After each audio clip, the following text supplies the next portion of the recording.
निर्मला सीतारमण को आप कैसे गलत कह सकते हैं? वो तो इतनी बढ़िया है कि प्याज और लहसुन के दाम बढ़ जाते हैं तो वो कह देती हैं कि मैं प्याज लहसुन खाती ही नहीं हूँ।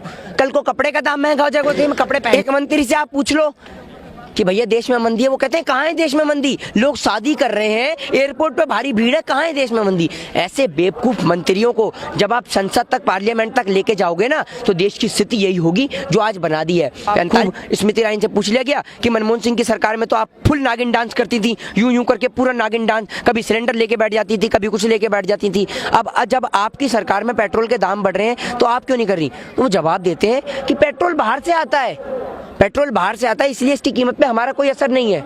आप एक बात बताइए, मनमोहन सिंह की सरकार में क्या उनके घर में हैंडपंप लगा हुआ था कि हैंडपंप चलाए? हमारे देश के अंदर मैं आपको बता दूं कि अगर इतना लाखों करोड़ों रुपया ट्रंप के स्वागत के लिए खर्च हुआ है, अगर यही देश के विकास के लिए खर्च होता तो शायद आज इतनी बड़ी दीवार बनाने की जरूरत नहीं पड़ती प्रधानमंत्री जी को। आज ये दीवार बना दी इन्होंने अमीर और गरीब के बीच। आप एक बात बताइए प्रधानमंत्री जी, आप जातिवाद की दीवार खड़ी कर देते हैं, आप अमीर गरीब के बीच दीवार खड़ी कर देते हैं। आप प्रधानमंत्री हैं, राजमिस्त्री हैं जो दीवार बनाने में लगे हुए हैं। एक हमारे माननीय गृह मंत्री साहब जो पहले तड़ीपार थे अब वो कंडक्टर हो गए हैं। उनसे कोई भी बात पूछ लो, देश में बेरोजगारी है, शाहीन बाग, देश में मंदी है, शाहीन बाग, लोगों को घर में खाने को रोटी नहीं है, शाहीन बाग। अरे अमित शाह जी, आप गृह मंत्री हैं या किसी डीटीसी बस के कंडक्टर जो हर बात में शाहीन बाग और शाहीन बाग चिल्लाते रहते हैं? देखिए लाखों करोड़ों रुपए इस देश की जनता का ये लोग खर्च कर देते हैं डोनाल्ड ट्रंप के स्वागत के लिए। अरे आप डोनाल्ड ट्रंप को क्यों दिखा रहे हैं ताजमहल, क्यों दिखा रहे हैं उन्हें लाल किला? आप उन्हें दिखाइए ना जो आपने बनाया है शौचालय, उन्हें शौचालय दिखाइए, अपने शौचालय में लेके जाइए ना डोनाल्ड ट्रंप को, उन्हें दिखाइए कि ये हमने बनाया है शौचालय। 6 साल में इस देश में हमने शौचालय खड़े करे हैं, एक एक शौचालय में घुमाइए और उन्हें वहां पे बिठाइए शौचालय के अंदर कि आप करके देखिए कितनी बेहतर सुविधा है शौचालय की। दिखाइए ना आप अपना स्वच्छ भारत अभियान दिखाइए, क्यों इतनी बड़ी दीवार खड़ी कर उन गरीबों को दुबका रहे हैं? भक्तों का ये मंजर पैदा हो गया है कि अगर सोचिए आपने दीवार तो खड़ी कर दी, अगर वो आके गरीब इस दीवार के ऊपर बैठ गए फिर क्या होगा, ये भी तो सोचिए। और आप देखिए कि 75 लाख लोग डोनाल्ड ट्रंप को देखने के लिए आ रहे हैं। लोग खाली हैं तभी तो डोनाल्ड ट्रंप को देख रहे हैं। वो तो शुक्र मानिए आप, लोगों ने यूं नहीं कहा, भक्तों ने यूं नहीं कहा, अंधभक्तों ने, कि भैया दिल्ली खाली है, दिल्ली खाली है 24 फरवरी को। उसके बाद में आपका यूपी भी खाली हो चुका है, बिहार खाली हो चुका है, मणिपुर खाली, सब जगह खाली, पूरा देश खाली। सारे लोग अहमदाबाद पहुंच गए हैं डोनाल्ड ट्रंप को देखने के लिए। यूपी के अंदर इतने ब्राह्मण भाइयों की मृत्यु हो जाती है, लोग चुप बैठे रहते हैं। कश्मीरी पंडितों के नाम पे राजनीति किया करते थे, 6 साल हो गए कश्मीरी पंडितों को दर बदर की ठोकरें खा रहे हैं हमारे कश्मीरी पंडित भाई। मैं भी खुद ब्राह्मण परिवार से हूँ और मुझे भी दर्द होता है जब बात कश्मीरी पंडितों की आती है। उनके लिए कोई नीति, कोई नियम, कोई कानून नहीं। सीए, एनआरसी और एनपीआर ला सकते हैं, कश्मीरी भाइयों के लिए कोई नियम, कोई कानून नहीं। वो लोग 6 साल हो गए जिनके नाम पे राजनीति करते थे, 6 साल दर बदर की ठोकरें खाते हुए। जनाब 6 साल बहुत होते हैं, 6 साल के अंदर उनके बच्चों का जीवन खराब हो गया। नया एडमिशन मिलता है स्कूल के अंदर, पूछने जाते हैं, कहते हैं तो कहाँ से आए, कश्मीर से, तो एडमिशन नहीं मिलता उनके बच्चों को। ये हालत है और आप सोच रहे हैं कश्मीर के नाम पे राजनीति कर ली।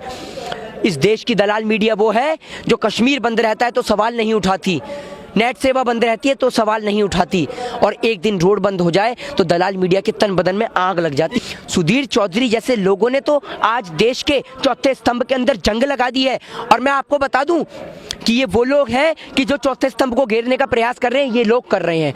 ये वो लोग हैं जो खुद जेल में रहते हैं और शाम को 9 बजे प्रोग्राम चला देते हैं देशभक्ति का, राष्ट्रवाद का।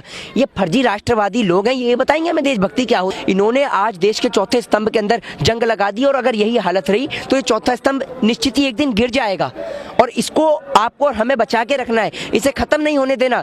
कुछ दलाल पत्रकारों के कारण जो सत्ता की दलाली में चूर हैं, आप क्या चाहते हैं उनके कारण हम इस देश के चौथे स्तंभ को बेकार होने देंगे? हरगिज नहीं होने देंगे।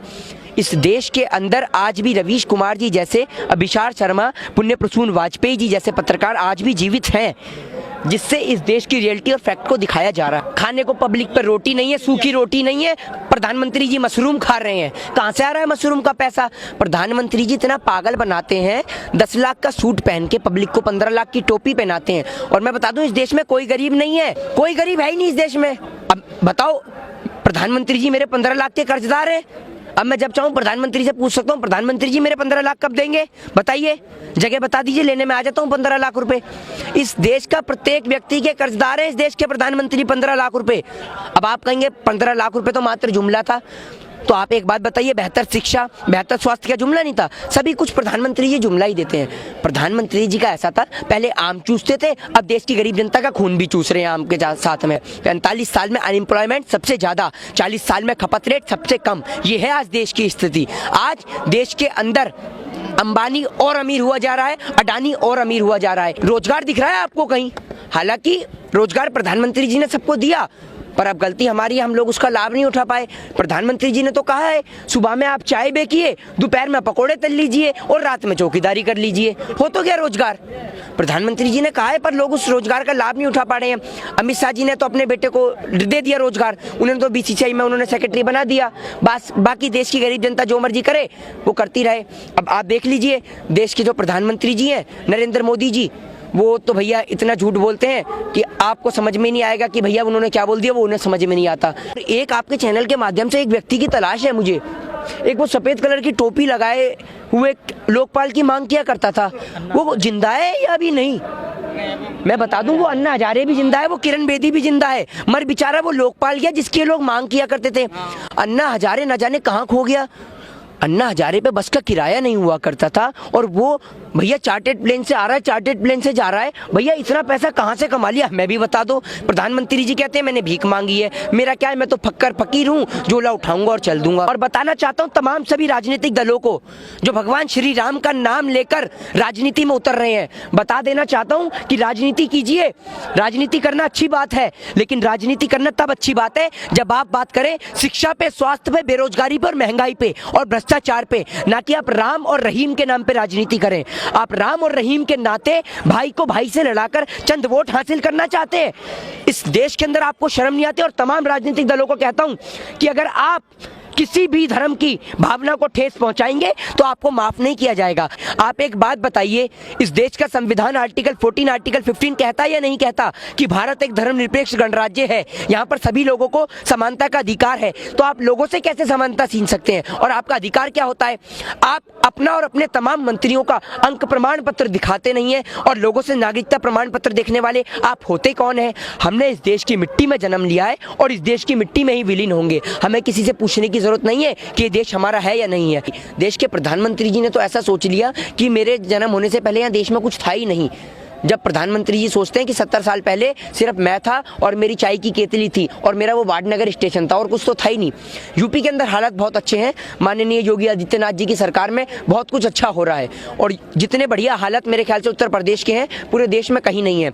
उत्तर प्रदेश के इतने बढ़िया हालत हैं कि जो एक इंजीनियर है वो सांड पकड़ कर ला रहा है और पुलिस वाले शादी का टेंट उखाड़ रहे हैं। इतनी बढ़िया हालत है उत्तर प्रदेश में माननीय योगी आदित्यनाथ जी की सरकार में, इतना बढ़िया उन्होंने माहौल पैदा कर दिया है। तो देश के माननीय गृह मंत्री जी अमित शाह जी जो गली गली जाकर घर घर जाके पर्चे बांट सकते हैं, प्रचार कर सकते हैं, मेरा मानना है वो यहाँ आकर बहनों से बात भी कर सकते हैं। उनके पैर में मेहंदी तो लग नहीं रही है और मुंह में रसगुल्ला तो है नहीं जो वो यहाँ चलकर नहीं आ सकते और बात नहीं कर सकते। जब वो जाकर इतना प्रचार कर सकते हैं, पर्चे बांट सकते हैं, और इस देश की जनता ने जब इतना बड़ा माइंडेड उन्हें दिया है, तो मेरा मानना यह है कि उनका फर्ज बनता है कि यहाँ आए और लोगों से संवाद करें, और लोगों को जिन बात की गलत फहमी, आपको लगता है कि कोई गलत फहमी है तो आप उसको आकर दूर करें। सीधी सी सिंपल सी बात है।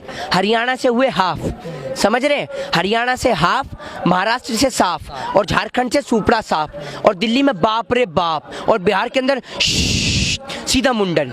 समझ गए? ये है इनका बिहार में हाल। लिट्टी चोखा वो तो शुक्र मान लीजिए अभी नरेंद्र मोदी जी ने बोला नहीं कि हाँ, वरना नरेंद्र मोदी जी ऐसा भी बोल सकते हैं, कोई ज्यादा बड़ी बात नहीं है कि भैया कि मेरी माँ चोखा बनाती थी और मैं लिट्टी बिहार से लेके आया करता था। अभी बोला नहीं है, हालांकि बोल देंगे नरेंद्र मोदी, ज्यादा बड़ी बात नहीं है, क्योंकि प्रधानमंत्री जी झूठ बोलने में उनका पता है। प्रधानमंत्री जी का बस नहीं चला कि वो साबित कर दें इस बात को कि जब उनका जन्म हुआ तो इस देश में कुछ नहीं था। सिर्फ मोदी जी को एक वो चाय की दुकान दिख गई, वो वाडनगर स्टेशन और रेल की पटरी दिख गई, बस उसी पे मोदी जी सुबह शाम शुरू हो जाते थे।